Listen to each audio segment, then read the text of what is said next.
जय हिंद दोस्तों, नमस्कार। मैं हूं आपका शिक्षक एवं सारथी ललित व्यास पांडे। साथियों, we will to educate the world ला रहे हैं आपके लिए स्पेशल इंग्लिश क्लासेस। इस इंग्लिश क्लास में आप लोग विभिन्न प्रतियोगी परीक्षाओं से संबंधित जहां जहां इंग्लिश का पार्ट यूज होता है, इस्तेमाल होता है, उसके लिए बारीकियां सीखने वाले हैं। हमारे साथ एक बहुत अनुभवी, बहुत एक्सपीरियंस टीचर हैं मिस्टर हरिओम सर, जो अभी फिलहाल एक स्कूल में प्रिंसिपल के पद पर पदस्थ हैं और कई जगह मेंटरिंग कर चुके हैं। उनको लगभग 17 से 18 साल का अनुभव है। एसएससी, सीजीएल, सीएचएसएल जैसे परीक्षाओं में उनकी काफ़ी कमांड है और वो बच्चों को बहुत स्मूथ तरीके से इंग्लिश सिखाते हैं। इंग्लिश सिखाने का कुछ ऐसा है कि कुछ चीज़ें तो ट्रेडिशनल चल रही हैं, परंपरागत चल रही हैं, लेकिन उसमें कौन सी बारीकियां पकड़नी है। जो बेसिक बच्चा होता है वो कई बार इंग्लिश के फोबिया के अंदर इतना फंसा होता है कि इंग्लिश इस एग्जाम में आएगी तो फॉर्म नहीं भरता है। हम उन बच्चों को टारगेट कर रहे हैं जो इंग्लिश के डर से अच्छे एग्जाम्स में फॉर्म नहीं फिलअप करते। बच्चों का फीडबैक आता है, सर इसमें तो इंग्लिश आती है और इंग्लिश तो हमने कभी पढ़ी नहीं, इंग्लिश हमें समझ में नहीं आती। इस फोबिया को दूर करेंगे मिस्टर हरिओम सर। बेसिक से, जीरो से इंग्लिश कैसे स्टार्ट करते हैं, इंग्लिश को कैसे समझते हैं, इंग्लिश के कैसे ग्रामर को सीखते हैं, ग्रामर के साथ कैसे टू यूज होते हैं, वोकैब्स कैसे सीखते हैं, एरर्स कैसे ढूंढते हैं और इंग्लिश को इंटरेस्टेड कैसे बनाया जा सकता है, उसको पढ़ने लायक कैसे बनाया जा सकता है, ये सिखाएंगे, ये बारीकियां सिखाएंगे मिस्टर हरिओम सर। तो आइए हम लोग स्वागत करते हैं मिस्टर हरिओम सर का। सर आइए, आपका स्वागत है। जय हिंद दोस्तों, मैं आपके दोस्त हरिओम शर्मा आपका स्वागत करता हूं। तो जैसे कि ललित सर ने आपको इंग्लिश से संबंधित क्लास को लेकर के आपको बताया था, तो बिल्कुल सही कहा कि कई ऐसे एग्ज़ाम्स में बच्चे, कई काबिल बच्चे जो एक पर्टिकुलर सब्जेक्ट के कारण अपने क्वालिटी को समझ नहीं पाते हैं, उसकी फोबिया के कारण वो उस चीज़ को फिल नहीं कर पाते हैं और कई बार वो डिज़र्विंग होकर के भी उस पोस्ट के लिए वो सूटेबल हो नहीं पाता है, डर के कारण। तो मेरा ऐसा मानना है, बिल्कुल सही बात है, मेरा ऐसा मानना है कि अगर इस चीज़ को हम बारीकी से सीखें और हमें अगर कोई सिखाने वाला मिल जाए, सही समय पे मिल जाए, तो आई थिंक कि कोई भी ऐसी चीज़ नहीं है जो इम्पॉसिबल है, क्योंकि इम्पॉसिबल खुद अपने आप को पॉसिबल बनाता है। तो मैं समझता हूँ कि आज हम आपको इंग्लिश से संबंधित जितनी भी चीज़ें, आज स्ट्रेटेजी से संबंधित मैं आपको चर्चा करूँगा, तो उस पर आप थोड़ा सा फोकस करके आप समझिएगा कि किस तरह हम उस चीज़ को फुलफिल करें और किस तरह हम उसको आगे बढ़ाएं। तो मैं आपको आज स्टार्ट करता हूँ स्ट्रेटेजी के साथ, ताकि हम आगे की क्लासेस नींव के साथ स्टार्ट करेंगे और हम पूरी बिल्डिंग बना के रख देंगे इंग्लिश क्लासेस की और इंग्लिश सब्जेक्ट की।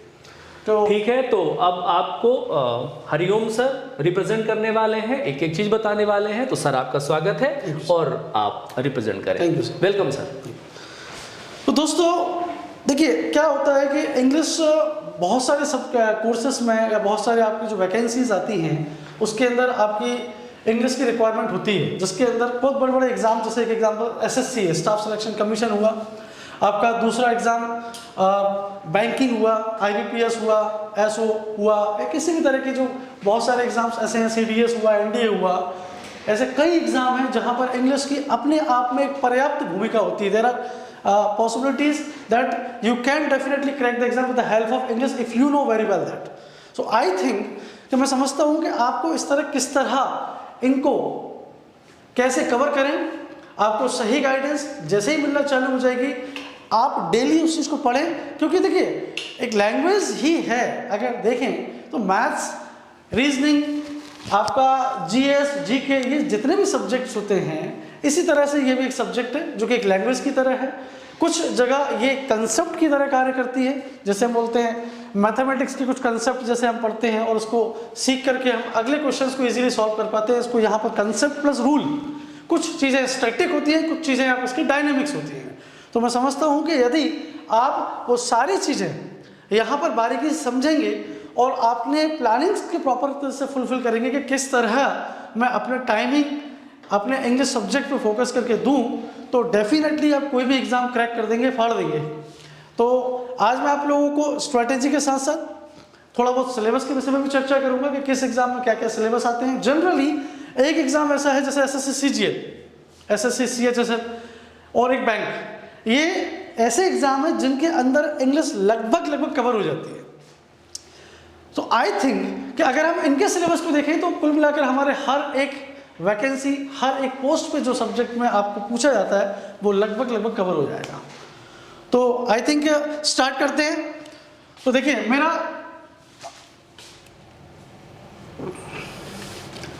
सिलेबस पे मैं बात करूंगा थोड़ा सा कि देखिए क्या है यहाँ पर कि आप एग्जाम्पल के लिए आप एसएससी की तैयारी कर रहे हैं जिसमें सीजीएल भी आपका है। आप देखते हैं कि उनके जितने भी पोर्शन होते हैं, चाहे वो मैथ्स का पोर्शन हो, चाहे वो रीजनिंग का पोर्शन हो, चाहे वो इंग्लिश का, अपना एक वेटेज वो देते हैं। इंग्लिश का अपना एक वेटेज है, लेकिन इंग्लिश एक ऐसा सब्जेक्ट भी है जो सीजीएल में मेंस में भी ज़्यादा आता है, जो मैथ्स के पैरेलल चलता है। तो मैं समझता हूँ कि जितना आप मैथ्स पे फोकस करते हैं, जितना आप रीजनिंग पे फोकस करते हैं, उतना ही अगर आप इंग्लिश पे फोकस करेंगे तो आपका एग्जाम डेफिनेटली क्रैक होगा।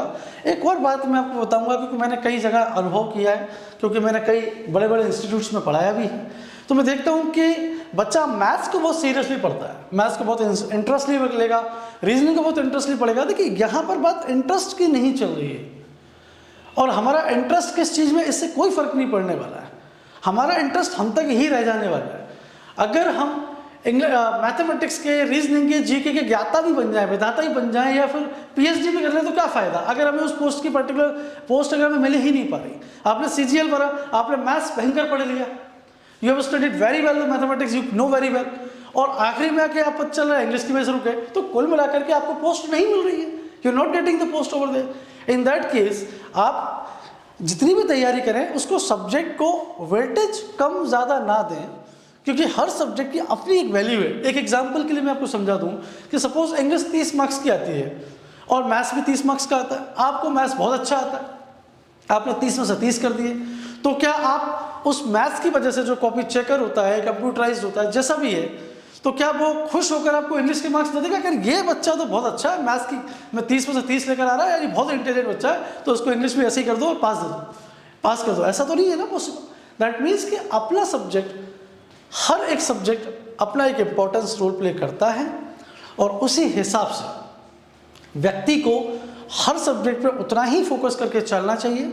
और मैं ये भी देखता हूँ कि बच्चा जैसे इंग्लिश की क्लासेस स्टार्ट होती हैं तो बच्चा क्लास से भाग जाता है। मैथ्स की, रीजनिंग की क्लास ली या अदर सब्जेक्ट की क्लास ली, और इंग्लिश जैसे ही आया वो बस कुल मिलाकर के वो टीचर से नहीं भग रहा है, उस क्लास से नहीं भग रहा है, वो उस पोस्ट से उतना ही दूर हो रहा है जितना कि वो अपने सब्जेक्ट से, यानी इंग्लिश से जितना अनजस्टिफाई कर रहा है, पोस्ट भी उसको अपने उतने अनजस्टिफाई करने वाली है। अब देखिए, चलिए मैं आपको थोड़ा सा सिलेबस पर डिस्कस करूं, क्योंकि मैं ये मानता हूं कि कुछ सिलेबस ऐसे हैं जो कॉमनली हम यूज करते हैं। अब देखेंगे हम कि देखिए आपका, अगर मैं सिलेबस एसएससी की बात करूं, या मैं आपके बैंकिंग की बात करूं, तो कुछ टॉपिक उसमें कॉमन है, तो कुछ टॉपिक उसके अंदर आपके डिफर भी जाते हैं। ऐसा नहीं है कि सारे वैकेंसीज में, सभी डिपार्टमेंट में एक जैसा ही सिलेबस है, कुछ डिफर भी जाते हैं, और साथ साथ थोड़ा बहुत लेवल का भी चेंजेस आता है। यू कैन से दैट कि there are some levels also which actually are defined according to the post, like banking actually requires something different, little bit different, and SSC requires something different. In that case जैसे हम बात करें कि idioms and phrases की, आप अगर देखेंगे कि आपका ये जो होता है,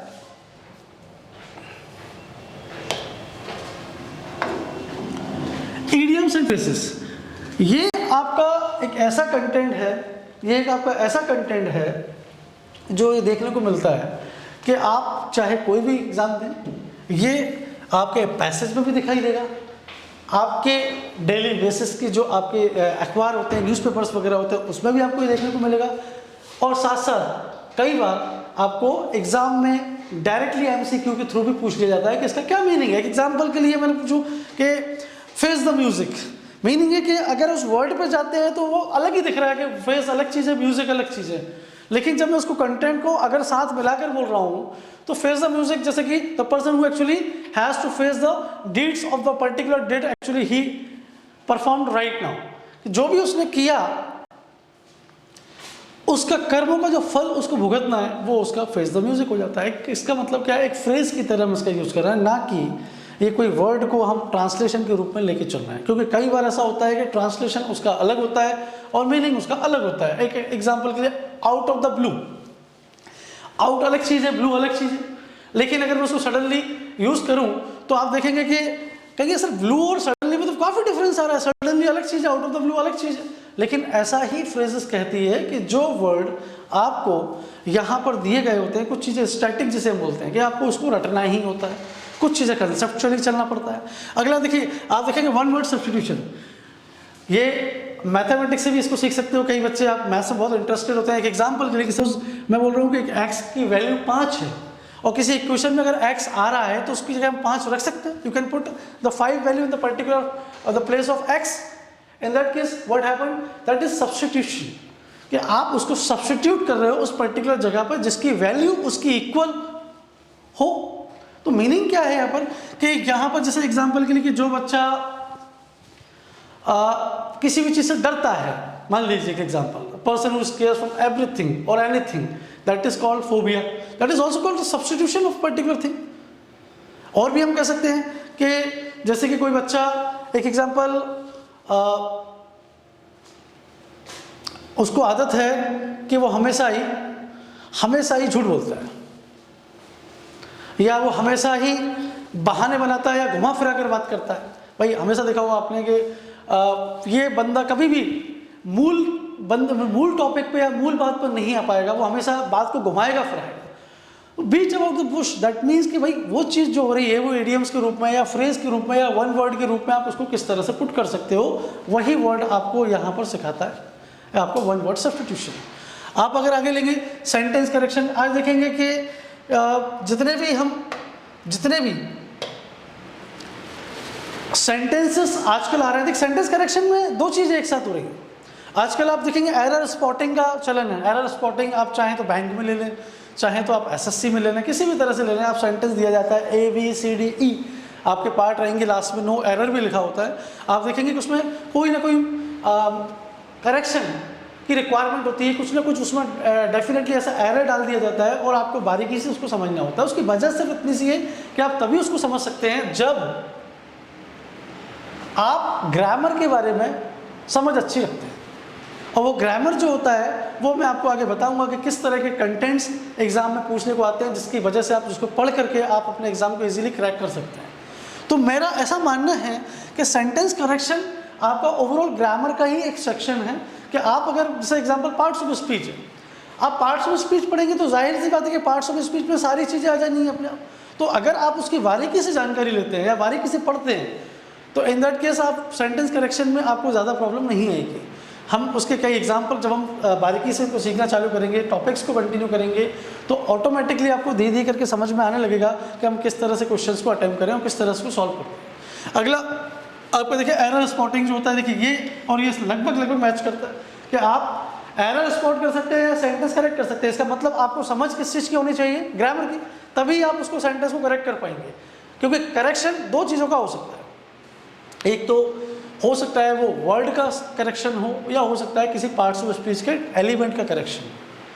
जैसे एग्जांपल के लिए कि आपने देखा हो क्लोज टेस्ट आजकल पूछने को आते हैं, बैंकिंग में काफ़ी कुछ पूछा जाता है क्लोज टेस्ट से संबंधित। एक एग्जांपल आपने देखा होगा इन स्पाइट ऑफ, और दूसरा वर्ड है आपका डिस्पाइट। दोनों वर्ड एक जैसे ही, लेकिन सपोज अगर क्लोज टेस्ट में ऑफ लिखा हुआ है और उसके नीचे फिलअप है, इस तरह पीछे फिलअप है मान लीजिए, तो आपको ये देखना पड़ेगा कि मैं डिस्पाइट उसका यूज़ कर सकता हूँ क्या। जबकि अगर ऑप्शन में ए ऑप्शन बी अगर मैं इस तरह का यूज़ कर रहा हूँ और मुझे पता है कि इन दोनों में से, क्योंकि इसका एक्चुअल मीनिंग जो निकल रहा है वो इन्हीं वर्ड से निकल रहा है, लेकिन अब मुझे अगर उस प्रोपोजिशन के बारे में अच्छे से पता है कि इसके साथ क्या लगता है, ऑफ के साथ कौन सा वर्ड आता है, अगर आप ये यूज़ कर पाएंगे तो आप डेफिनेटली ये समझ पाएंगे कि यहाँ पर क्या लगेगा। क्योंकि इन स्पाइट जो होता है वो ऑफ को कंटेंट करता है, परंतु डिस्पाइट जो होता है वो दिस को, इट को, किसी बाकी जो चीज़ें हैं तो इनको कंटेंट करता है, ना कि इसको। दैट मीन्स कि ये जो बारीकी होती है वर्ड की, प्रीपोजिशनल के साथ पोजीशन उसकी जो बनी है, या किसी भी तरह के जो वर्ड्स की आप उन पर्टिकुलर चीज़ों के साथ देखें, जैसे तो वो सभी चीज़ें आपको, जैसे मेड ऑफ होता है, मेड फॉर होता है, भाई आपको ये बात पता होना चाहिए कि पर्टिकुलर वर्ड के साथ क्या कंटेंट एक्स्ट्रा होता है जो चलता है साथ में या अलॉन्ग विथ चलता है। देखिए अगला हम देखें फिल इन द ब्लैंक्स। आप जाहिर सी बात है कि फिल इन द ब्लैंक्स आप किस तरह से ले सकते हैं? फिल इन द ब्लैंक्स आप ले सकते हैं, हो सकता है किसी मीनिंग की फिल इन द ब्लैंक्स हो सकता है किसी वर्ब की फिल इन द ब्लैंक्स हो। आपने स्कूल में भी पढ़ा होगा, डू एज डायरेक्टेड के बाद एक फ्लप्स भी आते थे जिसमें मॉडल्स होता है, जिसमें वर्ब हो सकती है, फॉर्म्स हो सकती हैं, कई चीज़ें ऐसी हो सकती हैं जो इसके साथ आप फिल कर सकते हैं। और कई बार तो आपको ग्रामेटिकली कुछ ना कुछ इश्यूज दे दिया जाता है जिसको सॉल्व करवाने की बात होती है। देखिए मैं तो आपसे एक ही बात कहूँगा कि सारे के सारे टॉपिक्स लगभग ग्रामर से मैच करते हैं, लेकिन मैं ये नहीं कहूँगा कि आप पूरा ग्रामर स्टार्ट करेंगे इसके बाद ही आप टॉपिक को कवर कर पाएंगे या उसके बाद ही आप एग्ज़ाम को क्रैक कर पाएंगे, ऐसा बिल्कुल नहीं है। लेकिन मैं ऐसा मानता हूँ कि जब आप घर बनाते हैं तो आप पहले नींव रखते हैं, क्योंकि अगर आपने ज़मीन पर ईंटें बिछाना चालू कर दी तो वो कभी भी गिर जाएगी। आप अलॉन्ग विथ इनके साथ साथ आप क्या करें, आप न्यूज़पेपर भी पढ़ेंगे, आप अदर जो सोर्सेज से आपको कंटेंट मिलता है आप उसको भी कंटिन्यू करते रहेंगे, तो साथ साथ आपको जो कॉन्फिडेंस है वो बनता रहेगा। और कई लोग हमेशा ऐसा कहते भी हैं कि मेरे हिसाब से पहले आप इंग्लिश की शुरुआत करो, पेपर पे आप बाद में आओ, या पेपर एक ऐसी चीज़ है कि आप जहाँ आपका इंटरेस्ट रहता है वहाँ आप उसको सीखो, उसी टॉपिक को पर्टिकुलर पढ़ो ताकि आपका इंटरेस्ट उसमें बना रहे। ऐसा बिल्कुल पूरी तरह से सच नहीं है। मैं ऐसा मानता हूँ कि आप किसी भी चीज़ को करेंगे, आज जितने रिसोर्सेस हमारे पास हैं, आज डिजिटल क्लासेस चल रही हैं, आज हमारे पास एंड्रॉयड फ़ोन आ चुके हैं, आज ट्रांसलेशन कितना सेकंड में होता है।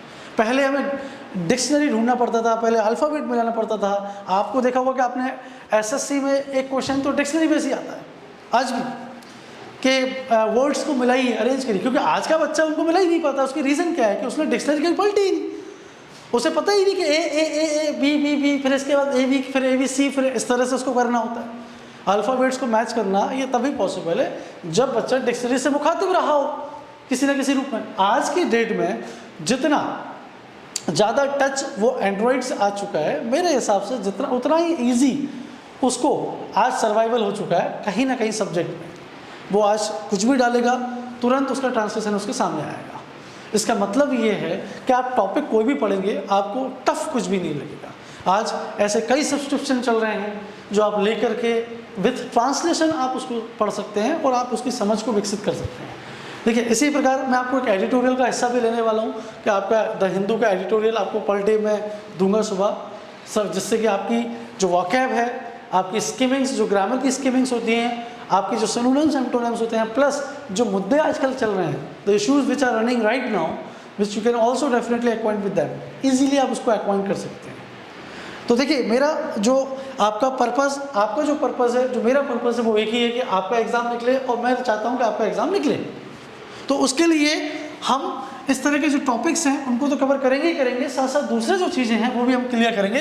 देखिए स्पेलिंग करेक्शन की बात करें, आप देखेंगे कि बच्चों की स्पेलिंग का बड़ा इशू आजकल हो चुका है, क्योंकि बच्चा लिख नहीं रहा है ज़्यादा। आजकल वो स्क्रीनशॉट ले लेता है फ़ोन के, लिखेगा नहीं।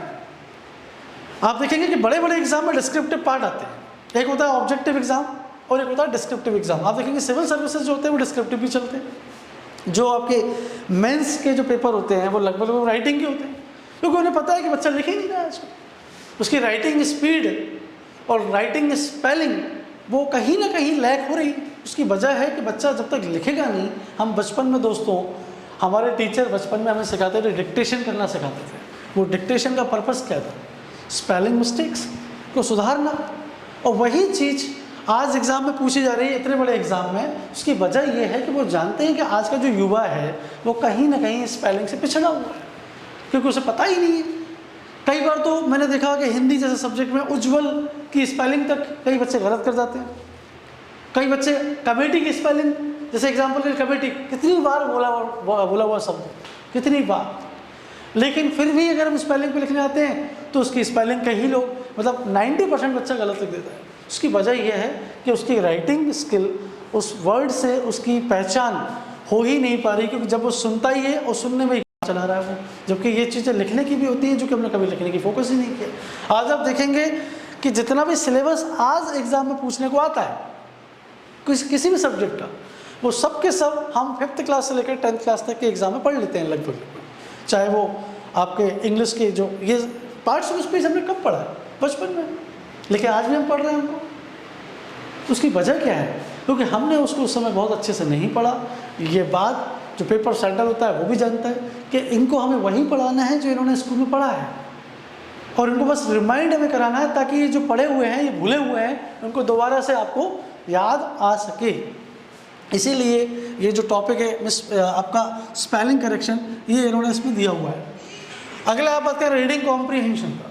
ठीक है, आज रीडिंग कॉम्प्रीहेंशन लगभग बहुत आसान ही हो गया है। मैं ऐसा मानता हूँ, लोगों को बहुत टफ लगता है, लेकिन मैं ऐसा मानता हूँ कि आज जितने सोर्सेस उसके आ चुके हैं, मुझे नहीं लगता है कि रीडिंग कॉम्प्रीहेंशन किसी बच्चे की समझ में थोड़ा सा ज़्यादा टफ लगे।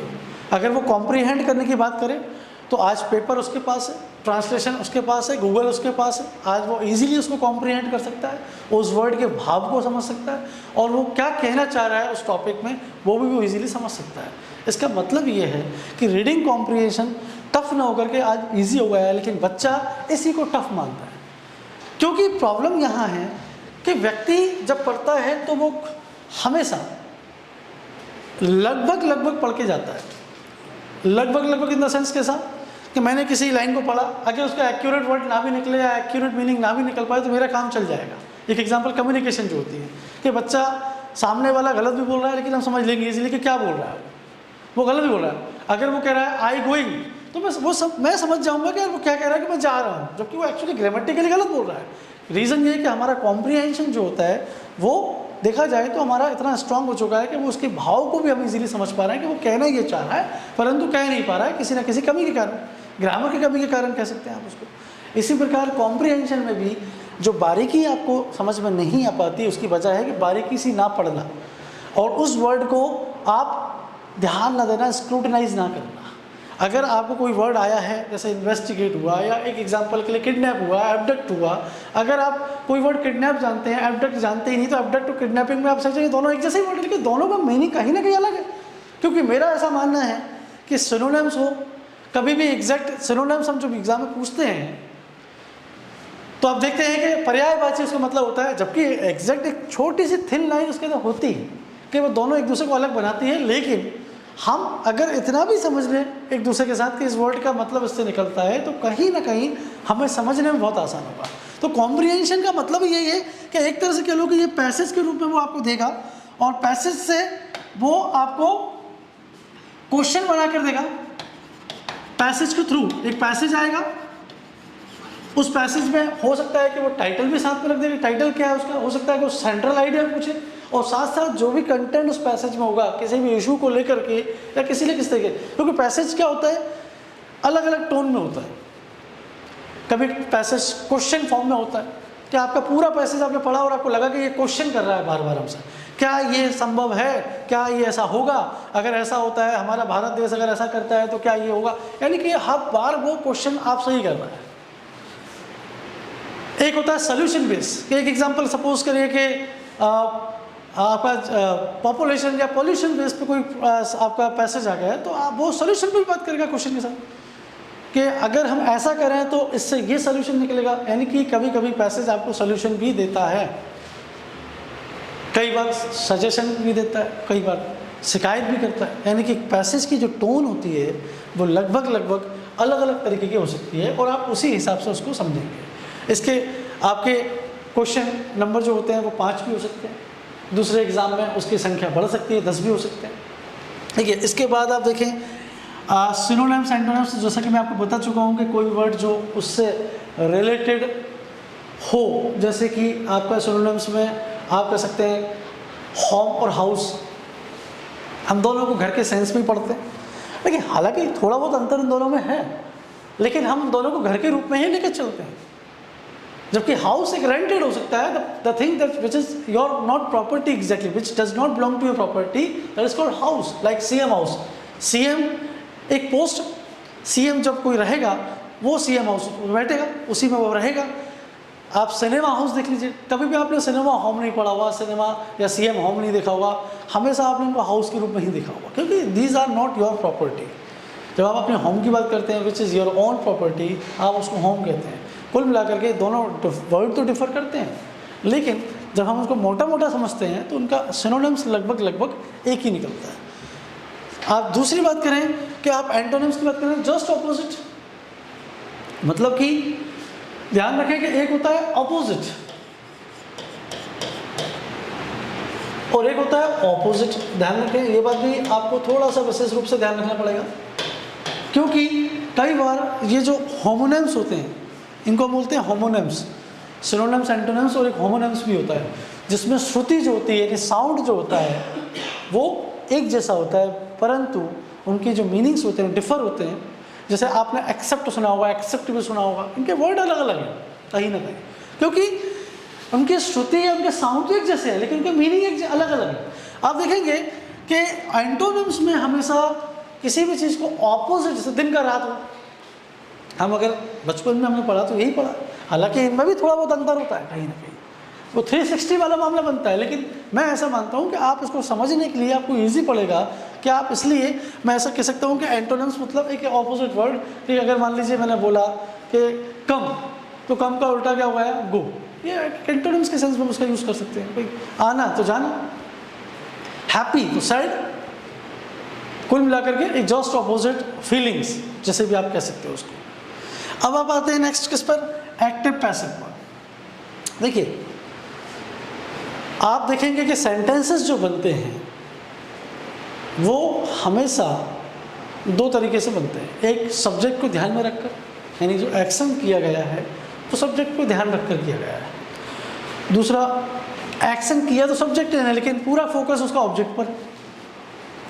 दैट इज कॉल्ड आपका एक्टिव पैसिव वॉइस होता है। कि जहाँ पर सब्जेक्ट, जैसे एक एग्जांपल के लिए I am throwing the ball, यहाँ पर मैं इसको एक्टिवली बोल रहा हूँ, लेकिन मैं कहूँ नहीं, मैं बॉल पे फोकस ज़्यादा करना चाहता हूँ, ऑब्जेक्ट पे फोकस करना चाहता हूँ, the ball is thrown by me. लेकिन कुछ चीज़ें ऐसी हैं जो एक्टिव में बनी ही नहीं थी, बनती ही नहीं है, क्योंकि कई बार सब्जेक्ट उसमें होता ही नहीं। जैसे आपने हमेशा सुना होगा आई एम सिलेक्टेड, आप जनरली इसको हमेशा ऐसा ही सुना होगा, कभी आपने सुना ही नहीं होगा कि समवन सिलेक्ट्स मी, ही सिलेक्ट्स मी, सी सिलेक्ट्स मी, हमेशा बोला होगा आई एम सिलेक्टेड। मीनिंग उसकी वजह यही है कि आप वहाँ पर उसको ऑब्जेक्ट पे ज़्यादा फोकस करो। इंपॉर्टेंट ये नहीं कि सब्जेक्ट किसने सेलेक्ट किया, इंपॉर्टेंट क्या है कि मैं सिलेक्ट हुआ। इसी प्रकार आपका जो सेंटेंस रीअरेंजमेंट है, अगर आप देखें तो सेंटेंस रीअरेंजमेंट में आप बचपन में भी आपने ये चीज़ देखी होगी कि कई बार आपसे ये पूछा जाता है कि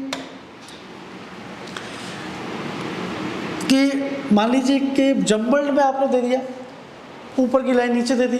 एक एग्जांपल के लिए कि मैं थोड़ा सा एक पर्टिकुलर कहानी पे बात कर लूँ कि भाई रामायण में बोलो कि राम जी ने रावण को मारा, इसके बाद उनका जन्म हुआ, फिर वो बड़े हुए, उसके पहले उनकी शादी हो गई, उसके मतलब इस तरह से मैं कुछ जम्बल्ड सेंटेंस आपको दे दूँ और मैं आपसे कहूँ कि ये कहानी समझाइए या कहानी को अरेंज कीजिए, तो ऐसी स्थिति में ये जो अरेंजमेंट होता है, रीअरेंजमेंट जिसे बोलते हैं, कि सेंटेंस मैंने दिए हैं लेकिन मैंने कैसे दिए, जम्बल्ड दिए हैं कि कहीं का कहीं, कि जहाँ पहले जन्म होना था वहाँ मैंने रावण को मरवा दिया।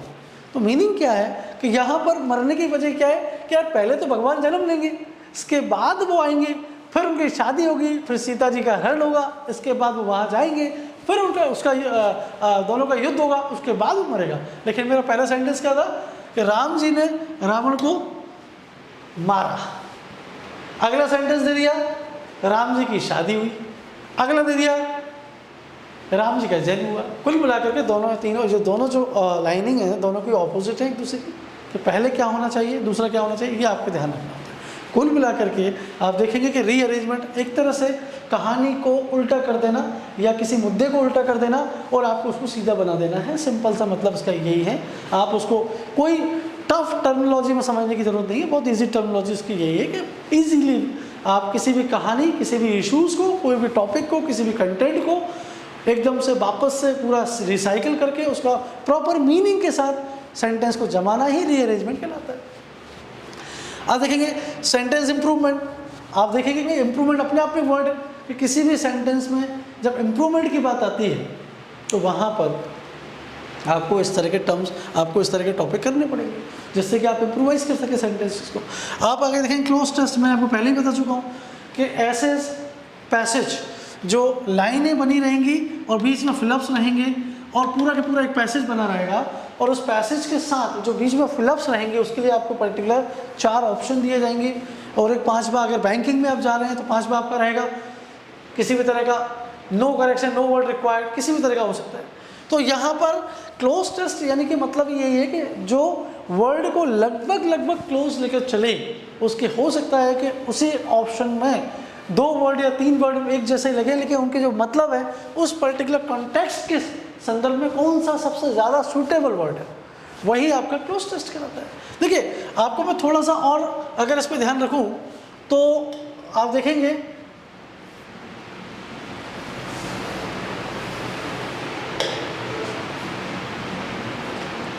देखिए आपको अगर मैं देखूं कि कुछ और ज़्यादा बारीकी से आप उसको समझने की कोशिश करेंगे तो ये आपके वोकैबुलरी जो सेक्शन होता है आपका, ये ले सकते हो आप इसमें। अब मैं थोड़ा सा आपको और ज़्यादा बारीकी से समझा दूं।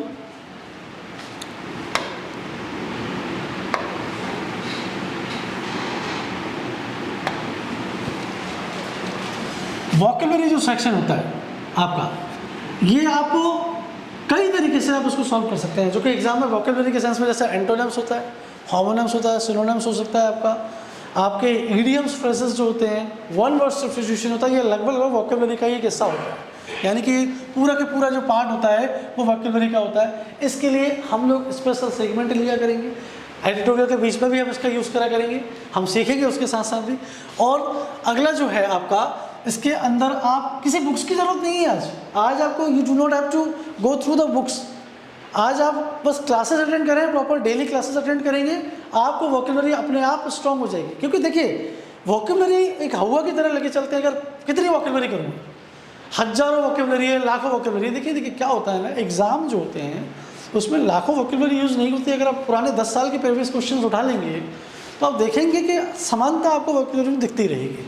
यानी कि एक तरह से कह सकते हैं कि चॉइसेस उनकी बनी हुई कि किस तरह की वोकैबुलरी बच्चों से पूछा चाहिए, क्योंकि उनका भी ये सोचना होता है कि ऐसी वोकैबुलरी दी जाए या ऐसी वोकैबुलरी पूछी जाए जो उनके लाइफ से रिलेटेड भी हो।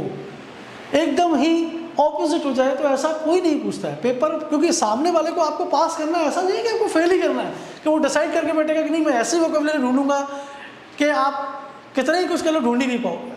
अगर वो ऐसा करेगा तो फिर तो वैकेंसी भरानी ही नहीं है कभी भी, क्योंकि सभी के सभी इंसान हैं, कितना पढ़ पाएंगे। इसीलिए आप इसके निश्चिंत रहें, हम जितनी वोकैबुलरी आपको सिखाएंगे, जितनी वोकैबुलरी आप पर डे याद करते रहेंगे, आपको उन्हीं वोकैबुलरी से ही आपको क्वेश्चन बनेगा, आपको बाहर जाने की ज़रूरत नहीं पड़ेगी। इसीलिए आप निश्चिंत होकर के वोकैबुलरी की प्रॉपर क्लासेस अटेंड कीजिए, आपको किसी और रेफरेंस लेने की आवश्यकता नहीं है। देखिए नेक्स्ट आपका क्या है, ग्रामर। देखिए ग्रामर एक अपने आप में बहुत बड़ा हिस्सा है, जैसा मैंने बोला कि पार्ट्स ऑफ स्पीच,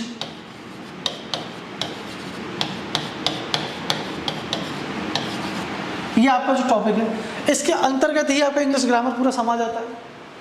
आप देखेंगे चाहे यहाँ पर मैं थोड़ा सा आपको एलिमेंट्स की बात करूँ, यहाँ पर देखिए यहाँ पर एलिमेंट्स में आपको यही सब चीज़ें दी हुई हैं कि पार्ट्स ऑफ स्पीच के अंतर्गत आपको क्या क्या चीज़ें पढ़नी है। एक एग्जांपल के लिए कि आपको उसके अंदर नाउन भी पढ़ना है, आपको उसमें प्रोनाउन भी पढ़ना है, उसमें आपको वर्ब भी पढ़ना है, उसमें आपको एडवर्ब भी पढ़ना है, आपको एडजेक्टिव भी पढ़ना है, आपको प्रीपोजिशन भी पढ़ना है, कंजंक्शन भी पढ़ना है, इंटरजेक्शन भी पढ़ना है। यही आपका पार्ट्स ऑफ स्पीच का हिस्सा है। आपको इनको बारीकी से समझने के लिए, हर एक टॉपिक पर थोड़ा सा विशेषता रूप से ध्यान रखना पड़ेगा, और जब क्लासेस प्रॉपर चलेंगी तब आपको हर एक क्लास को प्रॉपर तरीके से सुनना पड़ेगा, नोट करना पड़ेगा, और उसका रिवीजन आपको हमेशा करना पड़ेगा। क्योंकि कुछ टॉपिक्स इंग्लिश में स्टैटिक की तरह होते हैं कि एक बार आपने पढ़ लिए तो आपको हमेशा याद रहेंगे, बार बार आपको पेपर के टाइम पर उसको पलटना नहीं पड़ेगा। और दूसरा, जब हम कोई टॉपिक पढ़ते हैं तो उसे क्वेश्चन ज़रूर लगाएं, क्योंकि क्या होता है कि जब क्वेश्चन हम लगाते हैं तो उस पर्टिकुलर टॉपिक के अंतर्गत जो भी हमने कंटेंट पढ़ा उसका एप्लीकेशन उस क्वेश्चन में दिखेगा, तो आपको ये पता चलेगा कि हमने ये पढ़ा क्यों था। क्योंकि कई बार ऐसा होता है कि हम उसको पढ़ते एक थ्योरी की तरह पढ़ लिया, लेकिन उसको अप्लाई ही नहीं कर पा रहे हैं क्वेश्चंस में। उसकी वजह ये है कि आपने थ्योरी और क्वेश्चन को मैच ही नहीं कर पाए, क्योंकि आपने थ्योरी को प्रॉपर तरीके से समझा नहीं। अगर उसके कंसेप्ट को आप प्रॉपर समझते, उसके आप जैसा कह सकते हैं कि आप उसके बेसिक को समझते, तो आप क्वेश्चन भी इजीली सॉल्व कर पाते हैं। लेकिन आपको घबराने की चिंता नहीं है दोस्तों, इसके लिए ही हम लोग यहाँ पर हैं कि आपकी प्रॉब्लम्स को समझेंगे और हर एक प्रॉब्लम को आपको हम बार बार समझाएंगे, ताकि आपके दिमाग में इस तरह घुस जाए कि आपको बार बार किताबें पलटने की जरूरत ना पड़े। तो देखिए, आपको यहाँ पर मैं थोड़ा सा समझा दूँ पार्ट्स ऑफ स्पीच के बारे में हल्का सा।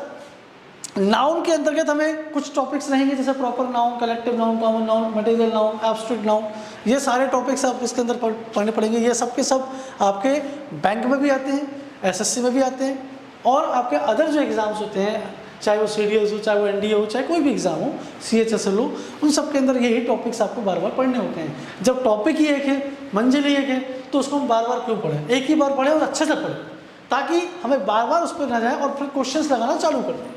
प्रीवियस ईयर क्वेश्चन भी देखें कि आपने जो पढ़ा क्या आप उसको अप्लाई क्वेश्चंस में कर पा रहे हो। नेक्स्ट क्वेश्चन में देखें, आपको उससे ही पता चलेगा कि आपने जो पढ़ा वो वास्तव में आपके दिमाग में उसके कंसेप्ट कितने बारीकी से घुसे हुए हैं, जिससे आप क्वेश्चन को अप्लाई कर सको इजीली।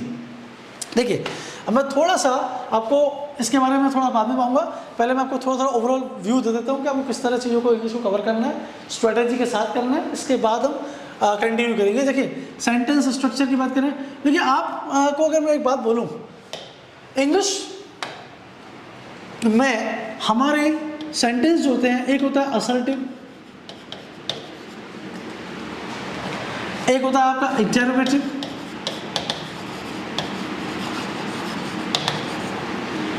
एक आपका होता है इंपेरेटिव, एक होता है आपका ऑप्टेटिव, और एक होता है आपका एक्सक्लेमेटरी। अब देखिए, आप देखेंगे कि हमारी पूरी की पूरी भाषा इसी से ही चलती है। हम कोई भी सेंटेंस जब बोलते हैं तो या तो असर्टिव में बोलते हैं। असर्टिव मतलब या तो सेंटेंस सिंपल होगा या सेंटेंस नेगेटिव होगा, जैसे कि ही इज़ गुड और ही इज़ नॉट गुड, ये दोनों ही बातें हो सकती हैं। जब मैं इंटरोगेट आता हूँ तो इंटरोगेटिव का मतलब ये है कि मैं क्वेश्चन की संबंधित बात कर रहा हूँ, मेरा जो भाव होगा वो क्वेश्चन की तरह होगा। दैट मीन्स कि जब मैं ये पूछूँ कि क्या वह अच्छा है, is he good, that means this is like a question that I am asking from anyone who is actually in front of. The next one is imperative. आपका कहने का मतलब ये है कि हमारे सेंटेंस में कभी कभी सजेशन भी आ जाते हैं, ऑर्डर भी आ जाते हैं, एडवाइस भी आते हैं। हमारे जो बोलने के तरीके होते हैं वो अलग अलग होते हैं। कभी हम सजेशन भी देते हैं, कभी हम नेगेटिव पॉजिटिव भी बोलते हैं, कभी हम क्वेश्चन भी करते हैं, कभी हम सजेशन भी देते हैं, कई बार हम उनको ऑर्डर भी देते हैं, एडवाइस भी करते हैं। तो ये सभी चीज़ें जो आप बोलते हैं वो कहीं ना किसी सेंटेंस के टाइप में ही आता है। जैसे इम्पेरेटिव जो टाइप है, आप क्वेश्चंस को सजेस्ट कर रहे हो, एडवाइस कर रहे हो, ये सब चीज़ें कर रहे हो आप उसके अंदर। नेक्स्ट आपका होता है ऑप्टेटिव, किसी को ब्लेस करना, किसी को शुभकामनाएं देना, आप ये सब चीज़ें जो करते हैं वो कहीं ना कहीं आपके ऑप्टेटिव का ही एक हिस्सा है। आपका नेक्स्ट जो है एक्सक्लेमेटरी। देखिए, हमारे जीवन में आश्चर्य भी तो आता है, कभी कभी हम शॉक भी होते हैं, सरप्राइज होते हैं, वाओ व्हाट अ नाइस खा, इस तरह की हम जो बातें करते हैं कि ऊप्स, आजकल तो गूगल भी करने लग गया है। आप देखेंगे कि आजकल कोई चीज़ वो सर्च नहीं कर पा रहा तो कहता है oops the site can not be reached, मतलब वो एक तरह से फीलिंग दे रहा है आपके सामने। आजकल तो AI, मशीन लर्निंग, ये सब चीज़ें आ गई हैं, तो जो इंसान कर पा रहा है कहीं ना कहीं उन्होंने मशीन में ही फिट कर दिया है कि आज आप वो फीलिंग्स उनसे भी देख सकते हैं कि इनके अंदर भी फीलिंग्स आने लगी कि हम उसको ऊप्स, वाओ, हाँ, ये सभी वर्ड्स हम यूज़ करते हैं। ये कहीं ना कहीं एक्सक्लेमेशन में ही आते हैं, जो कि हम किसी न किसी तरीके से भाव एक्सप्रेस करते हैं। देखिए, आपको नेक्स्ट हम जैसे बोल रहे हैं, आपको मैं बता चुका हूँ सिनोनिम्स, एंटोनिम्स, होमोनिम्स। होमोनिम्स मतलब ये होता है कि आप एक जैसे वर्ड का यूज़ करना लेकिन उनके मीनिंग अलग अलग होना, वो मैंने आपको पहले ही समझा दिया। सिनोनिम्स मतलब जो वर्ड एक जैसे ही होना, ये सब चीज़ें भी हम साथ साथ पढ़ते रहेंगे। एंटोनिम्स भी हम ऑपोजिट वर्ड की जब बात करते हैं तब उनका यूज़ करेंगे। स्पेलिंग डिटेक्टिंग मिसस्पेल्ड वर्ड्स, आपने देखा होगा कई बार आपके सामने ऐसे वर्ड दिए जाएंगे, 4 वर्ड दिए जाएंगे, जैसे एग्जांपल सिलेबस की स्पेलिंग दे दिया, कई बार दे दिया S/LABUS सही दे दिया, एक S/LABUS कर दिया, एक आपका SALABUS कर दिया, यानी कुछ कुल मिला करके आपके स्पेलिंग को मिस्टेक करके उन्होंने 4 ऑप्शन दिया, उसमें से एक सही होगा और वही आपको बताना है कि इसमें से सही क्या है ना। इसके बाद आपके वन वर्ड सब्स्टिट्यूशन मैंने पहले ही बता दिए, ये लगभग आपके सारे सेंटेंस में चर्चा मैं आपसे कर चुका हूँ। आप चाहें तो उसकी स्क्रीनशॉट ले लें, क्योंकि जनरली ये सब के सब चीज़ें कहीं ना कहीं एक दूसरे से रिलेटेड होती हैं। आप जब सीक्वेंस में उसको पढ़ते जाएंगे तो आपके कई टॉपिक्स एक टॉपिक से ही क्लियर होता चल जाता है। जब आप एरर स्पॉटिंग करते हैं तो दैट मीन्स कि आप पार्ट्स ऑफ स्पीच को कंप्लीट कर चुके हैं, और एरर स्पॉटिंग करते करते ही आप फिलअप्स करना भी सीख जाएंगे, आप मिसस्पेल्ड भी सीख जाएंगे, क्योंकि आपको कहीं ना कहीं आइडिया हो ही जाता है कि यार इसमें ये कमी मुझे दिख रही है, दैट आई कैन सी कि यार this is I think something mistake that we can actually see that, and that is called error spotting, which means कि आप एरर ना सिर्फ ग्रामर ही चेक करें, बल्कि एरर तो आपकी किसी न किसी रूप में भी हो सकती है किसी चीज़ में। तो एरर स्पॉटिंग के दौरान आप ये सब चीज़ें भी कर सकते हैं, यानी आप कई टॉपिक्स से एक टॉपिक से ही आप कई टॉपिक कंप्लीट कर सकते हैं। देखिए अब मैं आपको थोड़ा सा और इस पर चर्चा करूं कि स्ट्रेटजी के पॉइंट ऑफ व्यू से इंग्लिश को आपको उतना ही सब्जेक्ट से आपको उतना ही टाइम देना चाहिए जितना कि आप अदर सब्जेक्ट को पैरेलल देते हैं। कई बार हमारा रिजेक्शन का कारण इंग्लिश ही बन जाता है। हम बाकी सब्जेक्ट्स में हमारे बहुत अच्छे मार्क्स आ जाते हैं। आजकल अच्छी बात तो ये है, पहले तो ये बहुत बड़ी विडंबना होती थी कि सेक्शनल कट ऑफ ज़्यादा, आजकल सेक्शनल कट ऑफ का इशू नहीं रह गया है। आजकल आप देखेंगे कि आपको ओवरऑल मार्क्स लेकर आना है, ओवरऑल में ही आपको फाइट करना है। नहीं तो एक टाइम पे आपको सेक्शनल पे चलना पड़ता था कि मुझे मैथ्स में इतने नंबर लेके आना ही पड़ेंगे, मुझे इंग्लिश में इतने लेके आने ही पड़ेंगे, मतलब मैं बाकी सब्जेक्ट पूरा कर भी लूँ इससे कोई फ़र्क नहीं पड़ने वाला। अगर इंग्लिश में सपोज 7 मार्क्स की क्वालिफाइंग बोला है तो आपको 7 मार्क्स लाने ही पड़ेंगे, अगर नहीं लाए तो आप किसी काम के नहीं। दैट मीन्स कि अब सेक्शनल कट ऑफ का इंपॉर्टेंस भी लगभग खत्म हो चुका है। अब तो आपको बस क्या करना है, ऊंचाई की तरफ चलते जाना है, एक तरफ से, सब्जेक्ट वाइज नहीं बल्कि नॉलेज वाइज, हर सब्जेक्ट का नॉलेज आप लेके चलेंगे, आपके मार्क्स अपने आप बढ़ते जाएंगे, तो ऑटोमेटिक आप कट ऑफ के ऊपर आ जाएंगे। तो मीनिंग ये है कि आप सब्जेक्ट पे पूरा फोकस करें, न्यूज़पेपर को डेली पढ़ते रहें ताकि आपको अपडेशन पता चलती रहे। उससे आपकी दो चीज़ें क्लियर होती जाती हैं, एक तो आपको जीके जो होता है, करंट अफेयर्स जो होता है वो आपको कवर हो जाता है, साथ ही साथ आपके इंग्लिश की जो नई नई वोकैब्स होती हैं। साथियों मैं आपको बता दूं कि अगर आप 1 महीना न्यूज़पेपर पढ़ते हैं तो आप देखेंगे कि 1 महीने बाद जब आप उस पेपर को दोबारा पढ़ेंगे तो आपको वोकैबुलरी मैच करते हुए दिखाई देंगे कि ये तो मैं पढ़ चुका हूँ पहले। इसका मतलब कि वो लोग भी एक टाइम तक ही न्यू वर्ड्स यूज़ करते हैं, इसके बाद वही वर्ड्स रिपीट होते जाते हैं। आपको कुछ वर्ड ही नए नए दिखाई देंगे, बाकी आपके 80%, 70%, 80%, 90% आप नीचे से ऊपर जाते जाएंगे, आपको वर्ड्स मैच करते दिखाई देंगे, जिससे कि आपको ज़्यादा मेहनत नहीं लगेगी। और जैसा कि आप सभी लोगों से सुनते हैं, मैं भी आपसे कह दूंगा कि अगर आपको पेपर पढ़ने में एलर्जी होती है, किसी तरह से दिक्कत आती है, तो आप अपना इंटरेस्टिंग टॉपिक पहले उठाओ जिसमें आपका इंटरेस्ट हो। किसी का पॉलिटिक्स में इंटरेस्ट है, किसी का इकोनॉमिक्स में इंटरेस्ट है, किसी को स्पोर्ट्स में इंटरेस्ट है, किसी को किसी और चीज़ में इंटरनेशनल पॉलिसीज़ पे इंटरेस्ट है, किसी तरह की जो उस वर्ड को, उस टॉपिक को पर्टिकुलर उठाइए, उसको पढ़िए, उसमें जो वॉकैब यूज़ होती है उस वॉकैब को आप लिखिए भी और उसका ट्रांसलेशन करके आप समझिए, तो आपको वर्ड याद भी रहेगा और आप अपनी वोकैबुलरी को अपने आप स्ट्रॉन्ग भी करते चलेंगे साथ साथ, है ना। अब देखिए आगे थोड़ा सा अगर हम समझें कॉम्प्रिहेंशन सेक्शन का जो है, कॉम्प्रिहेंशन सेक्शन का आपको चाहे देखिए इसमें 3 चीज़ें आपके साथ साथ आती है। एक आपका रीअरेंजमेंट, टॉपिक अलग अलग है लेकिन अगर आप जब ओवरऑल भाव बन के देखेंगे, एक आपका आरसी, एक आपका क्लोज टेस्ट। इसको आप 2 तरीके से यूज कर सकते हैं। देखिए ये 3 टॉपिक कहीं ना कहीं सेंटेंस के ही होते हैं, यानी कि आप इनको सेंटेंस के रूप में ही पढ़ते हैं। रीअरेंजमेंट में क्या आएगा, सेंटेंस आएगा। क्लोज टेस्ट में क्या आएंगे, सेंटेंस कॉन्टेक्स्ट ही आएगा, उसके अंदर ही आपको फिल करना है वर्ड को। और आरसी में क्या आएगा, पैसेज ही आएगा, यानी वो भी एक तरह से कह सकते हो आप पूरा क्या है, एक पूरा का पूरा पैराग्राफ आप, यानी कि जब आप इसको पढ़ेंगे तो आपको ये 3 चीज़ों के बारे में समझ अपने आप आए, क्योंकि जब आपको आरसी समझ में आने लगेगा तो वो आपको रीअरेंजमेंट करने की आवश्यकता नहीं है कि अब रीअरेंजमेंट में दिक्कत आए आपको, क्योंकि आरसी आपको यही सिखाता है कि सेंटेंस की समझ क्या है, उस बात की समझ क्या है जो वो कह रहा है। अगर आप उस बात को समझ पा रहे हैं इजीली, तो मेरे हिसाब से आप ये टॉपिक्स को, तीनों के तीनों टॉपिक्स को इजीली कवर कर पाएंगे। और मैं आपको विश्वास दिलाता हूँ कि जब हमारी क्लासेस आगे कंटिन्यू चलती रहेंगी तो ये आपको इतने ईजी लगेंगे कि यार ये तो इतना हलवा है, कहाँ हम इनको लेकर इतना टेंशन लेते थे, बहुत इजीली इनकी ट्रिक्स भी होती है, कुछ ट्रिक्स के माध्यम से। देखिए आज की डेट में हार्ड वर्क से ज़्यादा स्मार्ट वर्क का टाइम आ गया है। आज हार्ड वर्क नहीं, पहले के समय में अगर 8 घंटे पढ़ना पड़ेगा, 10 घंटे पढ़ना पड़ेगा, 15 घंटे पढ़ना पड़ेगा। आजकल 15 घंटे, 8 घंटे, 10 घंटे से पढ़ाई नहीं हो रही है। आज चल रही है कि कहीं हो सकता है कि कोई बच्चा उसको 8 घंटे पूरा कर पा रहा है और आज स्मार्ट वर्क में वो 2 घंटे भी कवर कर रहा है।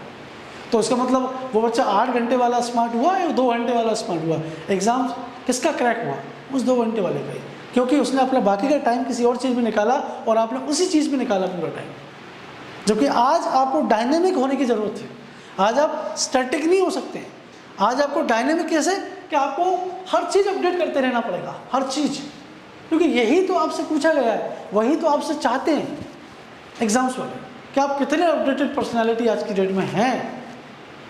इसीलिए उन दोनों का अपना एक रोल पार्ट है, स्टैटिक का और डायनेमिक का। दोनों चीज़ें एक साथ चलती रहेंगी तो आपको प्रॉब्लम कभी नहीं आएगी दोस्तों। आगे देखिए क्या होता है, टॉपिक्स के सेंस में अगर मैं देखूं, टॉपिक्स के सेंस में